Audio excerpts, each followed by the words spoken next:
पूर्व मंत्री श्री राजपाल सिंह शेखावत का एक्सक्लूसिव इंटरव्यू। झोटवाड़ा विधानसभा क्षेत्र की वार्ड संख्या 48 में पूर्व यूडीएच मंत्री और विधायक श्री राजपाल सिंह शेखावत का एक उद्घाटन समारोह के दौरान भव्य स्वागत किया गया।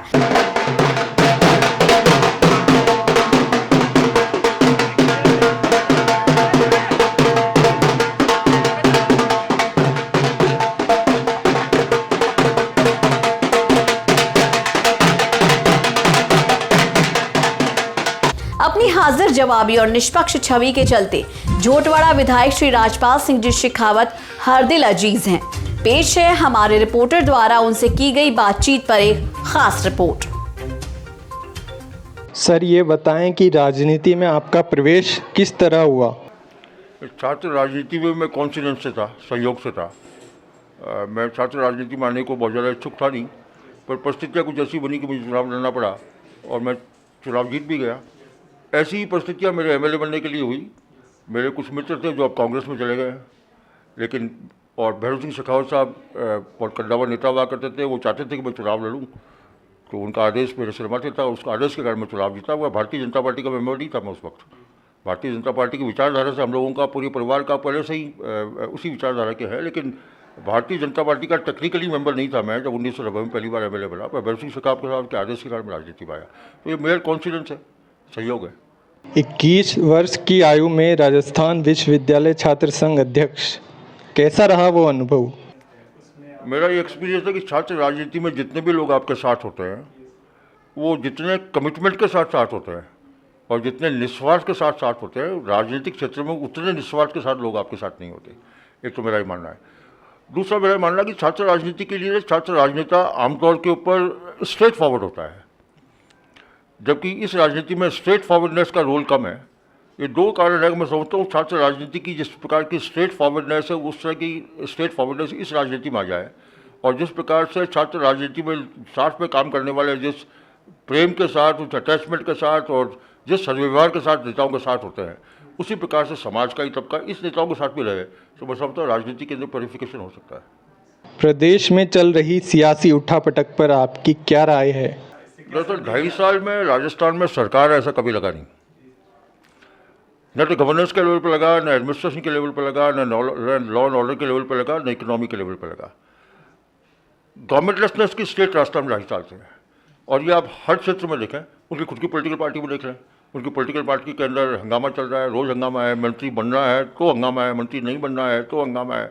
सरकार को गिराने की कोशिश है तो हंगामा है, सरकार को बचाने की कोशिश है तो हंगामा है। और जिसके अंदर रोज़ क्राइम लगातार राजस्थान में बढ़ रहा हो और इकोनॉमी के अंदर लगातार डिक्लाइन पर राजस्थान की इकोनॉमी हो, तो मुझे लगता है गवर्नमेंटलेसनेस की स्थिति को जनता स्वीकार नहीं कर रही है। और जब भी चुनाव का मौका मिलेगा तो कांग्रेस का जाना निश्चित है। झोटवाड़ा क्षेत्र के विकास के बारे में क्या कहना चाहेंगे? झोटवाड़ा क्षेत्र में कई लोगों ने काम किया। झोटवाड़ा क्षेत्र के आम नागरिकों ने काम किया और आम नागरिक ने सहयोग की भावना से जिस प्रकार से बाकी लोगों का समर्थन किया है, मैं भी उसका हिस्सेदार रहा हूँ। इससे ज़्यादा कुछ नहीं। मौजूदा सरकार में आपके हिसाब से क्या क्या कमियां हैं? नगरीय विकास में राजस्थान में एक भी नई योजना 2.5 साल में नहीं आई। जितनी नगरीय विकास की योजनाएं अभी आपको चलती नजर आ रही हैं, वो सारी का उद्घाटन तो मैंने किया है। अब जयपुर की बात कर ले एक बार के लिए, तो झोटवाड़ा के अंदर जो एलिवेटेड रोड का काम चल रहा है, वो भारतीय जनता पार्टी के राज में मेरे ज़माने में काम शुरू हुआ। सोडाला में जो एलिवेटेड रोड का काम चल रहा है, वो भारतीय जनता पार्टी के शासन में शुरू हुआ, ये पूरा नहीं कर पाए। आप जितने भी आरओबीज का काम चल रहा है, वो भारतीय जनता पार्टी के साइड में शुरू हुआ, अभी तक पूरा काम नहीं हुआ। द्रवती नदी का जो काम हमने शुरू किया और टाटा कंसल्टेंसी जैसी ऑर्गेनाइजेशन में काम कर रही थी, वो काम अब बढ़ने के बजाय द्रवती नदी के काम को उन्होंने रोक दिया है। मेट्रो फेज 2 पे उन्होंने कोई काम करना शुरू नहीं किया है। राजस्थान में एक भी प्रोजेक्ट ऐसा नहीं है जो 2.5 साल में कांग्रेस की राज नगरीय विकास के नाम पर लाई हो। केवल वो प्रोजेक्ट जो हमसे शुरू किए, वो भी स्लो डाउन स्टेज में है।